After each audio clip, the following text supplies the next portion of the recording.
Day 501. The camp was in disarray as soldiers rushed to defensive positions. A bell had been set up, with a young recruit sounding it as loudly as he could, but it was completely unnecessary. The sound of the 350 caliber mounted striker vehicles firing their machine guns completely drowned out the sound of the bell. Just minutes ago, I'd saved the Iron Lady from an attack by 3 Azteco assassins. Now we were under full-scale attack. The screams of the advancing horde was nearly as loud as the 50 caliber machine guns. I was about to rush to the nearest defensive fighting position when the Iron Lady grabbed me by the shirt. "No, you stick with me from now on." I nodded my assent as Eben, the Iron Lady and commander of the Army of the Dawn, threw on body armor and grabbed a rifle from one of her men. The assassination attempt had lit a fire inside her, and she barked out orders in rapid succession to her subordinates. She was terrifyingly efficient. Not even a brush with death via poison needles and surprise attack in the middle of the night could rock her. She was an impressive woman. I could now see how she gathered such a large following of slavers, raiders, and cannibals, all living under her banners and her laws. We settled into a fighting position along the very center of the outer perimeter. The Iron Lady led from the front. Ahead of us was a screaming horde of Aztecos, rushing across the desert in a huge human tidal wave. Our intelligence had been wrong, dead wrong. We weren't facing a couple hundred warriors here, we were up against what looked like at least 1,000. "Save your rifles until they're within 200 meters. Let the machine guns do their work until then. The Jaguar warriors are bullet sponges. The real attack is behind them." The Iron Lady's orders were quickly obeyed. Out ahead and approaching rapidly were what I now knew the Aztecos called Jaguars. This was their frontline infantry that attacked with everything from clubs to spears or makeshift axes and swords. It was horribly archaic and no match against a force armed with modern weapons, but they were also fueled by a volatile cocktail of drugs that numbed the pain and threw them into a state of psychosis for the battle. They were meant to soak up bullets and get up close and personal, throwing the enemy into disarray. Behind them, the Aztecos would advance their arqueros, or archers. They were well-trained infantry with modern weapons. It made a certain sense. Modern weapons and ammo was growing rarer every day. It wasn't good for war if you used up thousands of rounds of ammunition that was getting harder to replace. And when you control as much territory as the Aztecos, there's no shortage of maniacs to round up, fuel with drugs, and throw into the teeth of enemy defenses. The horde moved shockingly fast, at a full sprint for the entire 400 meters between us and the banks of the dried-up Big Sandy River. They showed no sign of exhaustion or fear as they filled the air with their blood-curdling battle cries. The strikers chewed into the Jaguar lines, big, heavy 50 caliber rounds snapping limbs clean off and putting fist-sized holes into targets. To my amazement, some Jaguars kept on coming for at least 20 paces before falling over stone-cold dead. Somewhere behind their lines, though, I saw 2 streaks of light fly up into the sky and then level out, approaching us. I was puzzled for a moment, and then it hit me like it was about to hit 2 of our strikers. "Javelins!" It was a pointless warning. The striker crews couldn't have saved themselves even if they tried. The Javelin anti-tank missile had devastated Russian forces in Ukraine, and the 19-pound warhead obliterated the thinly armored strikers. The crew never even knew it happened. Just under 10 seconds after launch, 2 of the strikers went up in flames, the shrapnel from the explosion maiming multiple soldiers taking cover nearby. We were down to 2 strikers on our right flank. Make that 1 striker. A 3rd Javelin hit home seconds after the first 2. However, by now, the Jaguars were close enough that the surviving striker could finally open up.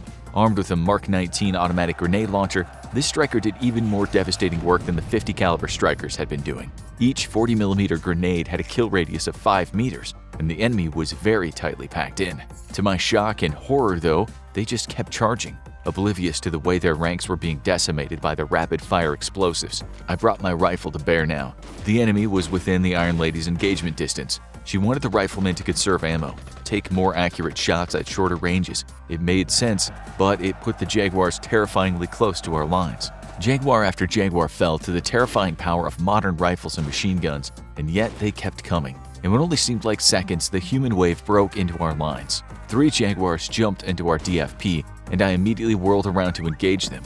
The one in front of me was a horrifying sight. He was missing half his teeth, and those that remained he had sharpened into sharp fangs. He also attached blades with wires to his arms, and he slashed out at me with one arm. I couldn't use my rifle in such close quarters, so I used it as a club and blocked the attack, striking back with the butt of my rifle. The Jaguar was knocked backwards and briefly stunned from my attack. I reached for my knife at my boot and put it into his chest. The man continued to struggle and fight, completely oblivious to the mortal injury, until he finally went limp. Something smashed into my back and knocked me forward. The Iron Lady immediately stepped over me, her handgun firing twice. A jaguar armed with a spear fell over dead, almost on top of me. I was lucky he stabbed right into my armor plate. I scrambled up to my feet just as our M240 gunner took a hatchet to the face. I jumped behind the machine gun and started firing as a vehicle sped through the desert behind us and came to a stop with the roar of tires through dirt. "Ma'am, it's hopeless. There's too many. We gotta get you out of here." The driver was yelling through the open passenger window of an old army Humvee. The Iron Lady looked around defiantly. I could tell she was on the verge of saying no, but she was a practical woman more than anything. The driver was right. This was a lost battle. Their numbers were overwhelming. "Everyone, out of the hole! Into the vehicle now!" The surviving members of the Iron Lady's inner circle scrambled out of the hole, running toward the vehicle. I didn't budge. "Soldier, I said fall back!" "No, if I get off this machine gun, we're all dead before we get to the Humvee. Go!" The Iron Lady's face was set in stone. Finally, she grunted in acknowledgement and ran back to the Humvee. I heard its tires begin to chew the dirt even before she closed the door. I thought I could see a break in the Jaguar waves. Finally, their main assault was being expended, but that still left their arqueros. The barrel of the M249 began to glow in the dark from the heat, but there was no time for a barrel change. Then, I felt something hit the side of my head, and the world went dark. Days 541 to 544. I woke up in a hospital, a real hospital, complete with electricity. For a few moments, I thought I was dreaming, but the hum of the electric lights over my bed was more than real, as was the heart monitor beeping steadily along next to me. I tried to get out of bed and almost fell over from the effort, which prompted an unseen nurse to run over. My vision became cloudy and I passed out again. Several hours passed before I woke up again, and Christina was on a chair next to my bed. She immediately hugged me when she saw me come to and held my hand as a doctor explained everything. I'd taken a bullet to the head, but luckily the bullet had been from a bad cartridge and didn't have enough energy to penetrate my skull. It had more than enough energy to knock me out though, and cause significant bruising to my brain. After getting me back to Havasu, doctors put me in a medically induced coma to allow my brain to heal without me distressing it. It'd been Watson who dragged me to safety. The army had been overrun, but the Iron Lady had sent a few more vehicles to get as many survivors out of there as possible.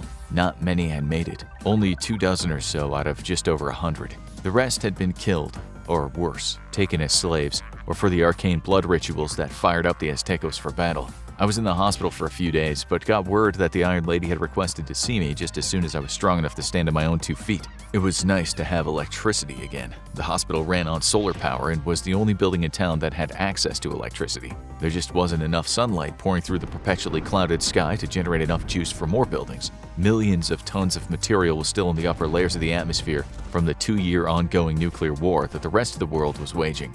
Days 545 to 549. Watson finally came by the hospital to visit after returning from a patrol. He told me that the Aztecos seemed to have retreated after destroying our forces at Greenwood, and the Army of the Dawn had been sending out patrols to monitor for any push into its territory. So far, nothing, but Watson felt uneasy. It was like the quiet after that first bolt of lightning before the whole sky comes crashing down on you, he said. The conviction with which he said it made a shiver run down my spine.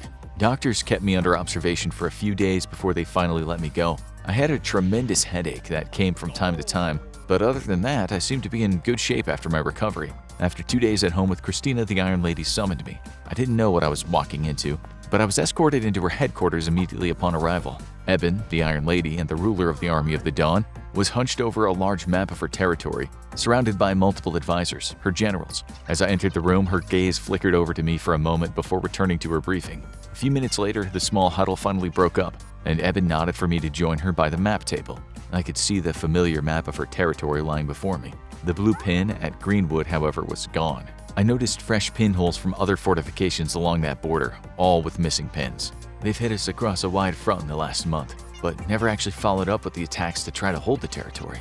Eben gestured at the maps before her, pointing out to the empty pinholes. Could be they're probing our defenses, learning how we fight and what we got to fight with. Yeah, or it's a diversionary attack, trying to fix our forces in the east while they come from somewhere else. South would be my guess. The Iron Lady nodded, agreeing with my assessment. I've got scouts out north and south looking for a main force. They haven't seen anything so far, but we're not reinforcing the lost outpost yet. Not until we know where the main attack is coming from. Her assessment was sharp.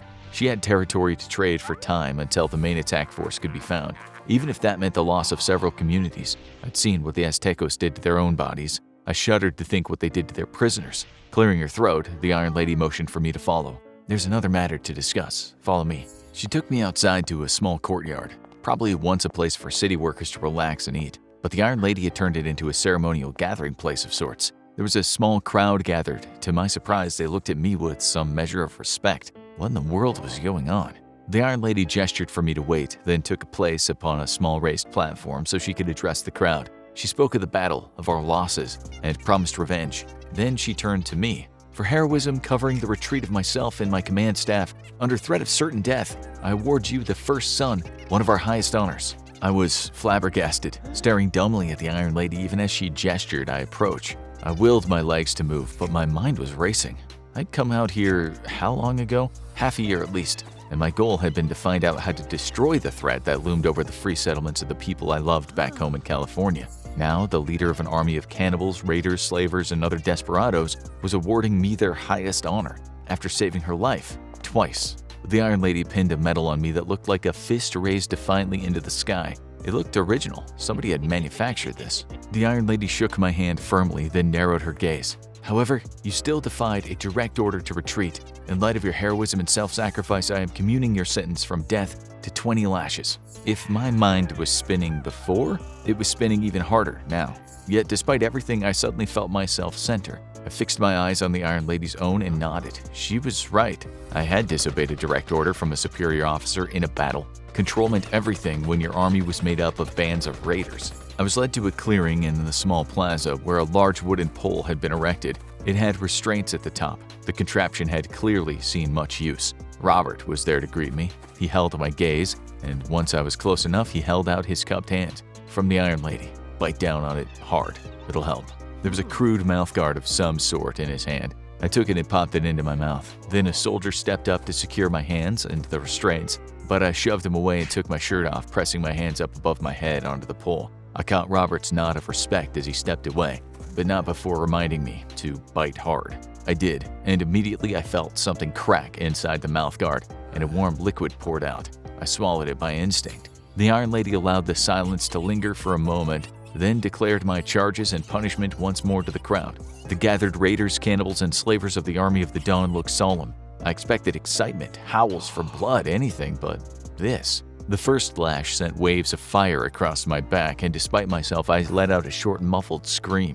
However, I didn't move my hands from the top of the post. The second hurt worse than anything I'd ever felt before. By the time the third lash hit, though, the Iron Lady's gift was doing its thing.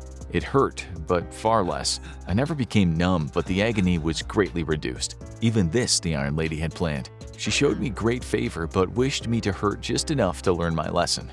Days 550 to 554. She had you whipped! Christina was on the verge of angry tears again. It had been a few days since the incident, and I'd been home recuperating. She was halfway through the job of replacing the bandages on my back, probably the only thing keeping her from storming off upstairs to the bedroom.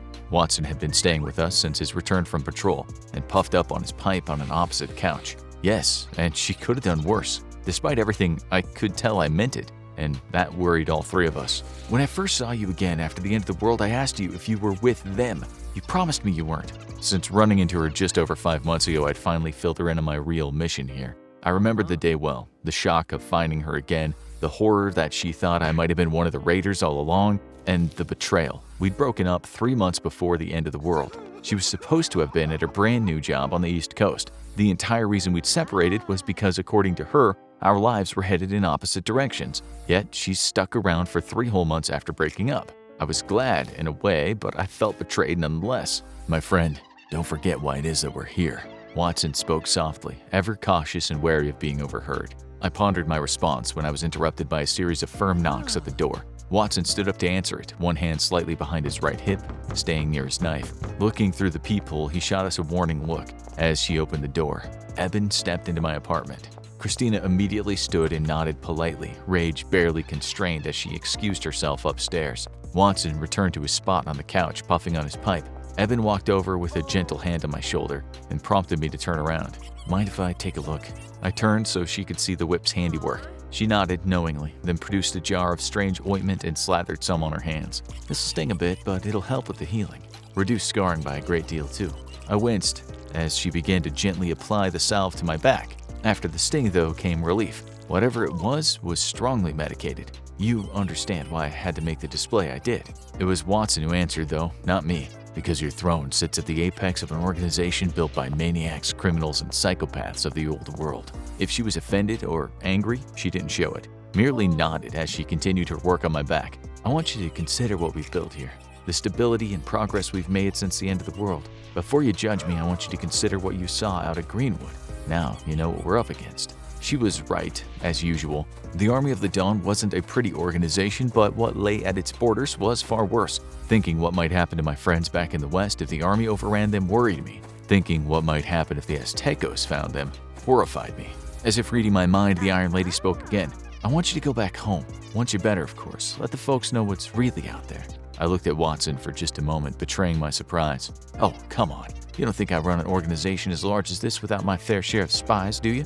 I know where you came from, Farmbridge, and Big Bear before that. And I know despite all my organization's shortcomings, you still saved my life twice. The first time, I honestly didn't know it was her I was saving. In fact, I thought I was saving a victim from a raider attack. Turns out it had been the other way around. I'd killed an innocent person trying to chop the head off this oversized monster. But the second time, that one had been by choice.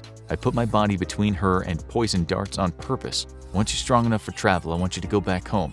Let folks know what's lurking out in the wasteland. You know what we're up against, and you know we can use all the resources we can get to counter this threat. I'd rather not have to waste the manpower on both sides to take them by force. She finished reapplying the salve, then screwed the top pack on it and set it on the coffee table. Reapply every night until your back is fully healed. And once it does, requisition whatever supplies you need from the armory. The Aztecos are coming, gentlemen. Greenswood was just a taste. Nobody can survive alone in the wastes anymore. Without waiting for a response, the Iron Lady left, leaving a massive silence between Watson and I. Days 555 to 560. Despite not being well enough to travel yet, we still made preparations to leave. Christina was being distant. She didn't know about Alexis, of course. Not that it mattered. Alexis was a different life ago, or so I told myself. Days 561 to 564. Christina begged me to stay so I could fully recover, but I was too eager to get back on the road. I wouldn't be able to carry my own supplies for a while yet, but Watson was eager to leave just as I was and agreed to carry my load. Reluctantly, Christina finally agreed. She didn't have much to pack other than travel supplies. Being a slave for most of the end of the world left her with little to call her own. My heart hurt a bit for her as we hit the road and my mind started to wander. She'd changed so much since the world went upside down. She'd been so alive once, and now she was cautious all the time, her eyes constantly scanning for danger. She reminded me of Lilith, and my heart ached a bit thinking about her and the rest. Soon I found myself thinking about Alexis, but I shoved the thoughts away. Days 565 to 570. I felt like I'd been on the road ever since the world ended. The joke got a little bit of a laugh from both Watson and Christina as we sat around the campfire. It was nice to see them laugh for a change. The last few months spent with the Iron Lady's army had been difficult. We'd all done things we never thought we'd do.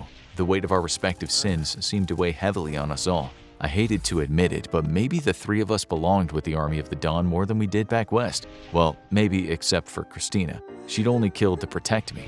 It hurt to think about that night, how her mood had changed toward me ever since. There was a definite rift between us, but we clung to each other desperately regardless. As I lay down next to her to go to sleep, I couldn't help but wonder what we'd do if we ever found peace. Per usual, I guiltily found my thoughts drifting from Christina to Alexis as sleep overtook me. Days 571 to 574. Harsh weather forced us to shelter in place for a few days. Freak torrential downpours of dirty brown rain. Extreme weather events were becoming more common as the Earth dealt with multiple environmental crises at the same time, and the unexpected torrent of rain created a serious danger of flash flooding. We moved to high ground and set up our tents, spending a miserable 3 days waiting for the rain to end. I didn't want to admit it, but I was glad for the break. My back was still healing and the stress of travel was taking a real toll. Christina tended to it every day at sunrise and sunset, and I was grateful for her attention. As we lay together one night, though, I realized we hadn't said I love you to each other since before the end of our old world, long before the fight that led to our breakup. Days 575 to 579. We ran into the Army's border guards after a few more days of travel. This wasn't unexpected. We knew that the Iron Lady had strengthened her border outposts ever since the attack on Greenwood. What was unexpected, though, was what we found. A caravan of people being turned around by the guards. This was a caravan of refugees from the western part of the Iron Lady's kingdom, and the border guards posted along the highway were preventing them from leaving her territory altogether. It was a bunch of scared families, no doubt terrified of an Azteco invasion and seeking safety in the far west. But the guards wouldn't let them through, angrily berating them and threatening to use their clubs on them if they didn't hurry up and turn around. Seems like the Iron Lady didn't want anyone leaving her little kingdom and thus weakening it right before a potential war. It was a stark reminder of her iron-fisted rule, but without her, these people would have probably been dead to begin with. I'd crossed that border once a long time ago, fully convinced that this army of raiders had to be taken down somehow. Now that I'd seen what was truly out here in the wastes, I wasn't so sure anymore. Days 580 to 585. We were allowed passage thanks to the orders I had from the Iron Lady herself. The guard captain looked skeptical at first, but thought better of it. He had enough to deal with without crossing the Iron Lady herself. As we left the lady's territory, we passed another caravan, this time on the way in. It had several wagons full of supplies, apparently a scavenging mission. But bringing up the rear was a line of survivors, all connected to each other by a rope tied around their neck. If they were lucky, they'd become slaves. If not… Christina averted her gaze. I caught Watson holding mine, his face searching mine for something. I hated what I saw, and I caught myself torn between the stability the Iron Lady provided and the cruelty of her rule. I believed that she wanted to build a better world. This was a temporary price, she'd once told me. Without giving the raiders and cannibals some leeway, it was impossible to bring order to the wastes. They were free to raid outside the territory but not within it. And slowly over time, when civilization returned, the old ways would die out with it. Was this really the only way to build a new world from the ashes of the old? Days 586 to 590. We were moving faster now. I felt better, and I was able to carry my own backpack for a few hours at a time without being in agony. Seeing the familiar landmarks definitely helped our morale. I was excited to get back to Farmbridge and see Ruslana again. But what would I tell her when I finally saw her? The Iron Lady had asked me to be honest about my report on her and her little kingdom, along with the threat of the Aztecos to everyone in the wastes. I believed in the threat the Aztecos presented, and I knew that Farmbridge or Big Bear couldn't survive alone. Once they rolled through the Iron Lady's territory, they'd come for them next. It made sense to join forces with the Iron Lady, but that meant putting the people I loved in her grasp. I found myself more and more conflicted, survival versus ideals. The wrong decision could get everyone I cared about dead. Days 591 to 595. The sound of a jet engine put a halt to a lively conversation between the three of us, and we all simultaneously craned our heads up to the sky. The thick cloud cover made it difficult to see much. Thick debris still clogged the Earth's atmosphere, but somewhere above those clouds was a jet. Had to be military one if it was braving the debris in the upper atmosphere. We never spotted it, but could track its movement west over our heads by the sound. At some point, it seemed to turn north, and then a few minutes later, the sky went silent again. The jet ended all conversation for the rest of our traveling day, all of us quietly contemplating that somewhere out there, the United States of America still existed.